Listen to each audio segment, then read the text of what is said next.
بسم اللہ الرحمن الرحیم۔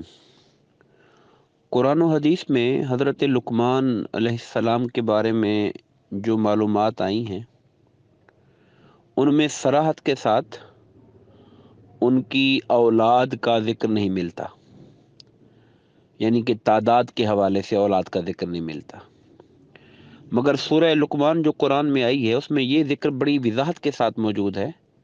وَإِذْ قَالَ لُقْمَانُ لِابْنِهِ وَهُوَ يَعِظُهُ، اور جب لقمان اپنے بیٹے سے کہہ رہے تھے اور وہ انہیں نصیحت کر رہے تھے۔ یہاں جو لفظ ابن استعمال ہوا یہ واحد کے لیے استعمال ہوتا ہے، اس سے اشارہ ملتا ہے کہ ان کا ایک ہی بیٹا تھا۔ اگر ایک سے زیادہ بیٹے ہوتے تو قرآن ابن کی جمع ابنا استعمال کرتا۔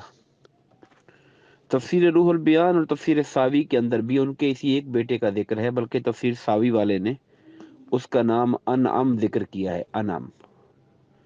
یہی کچھ معلوم ہو سکا ہے، باقی اللہ اس کا رسول بہتر جانتے ہیں۔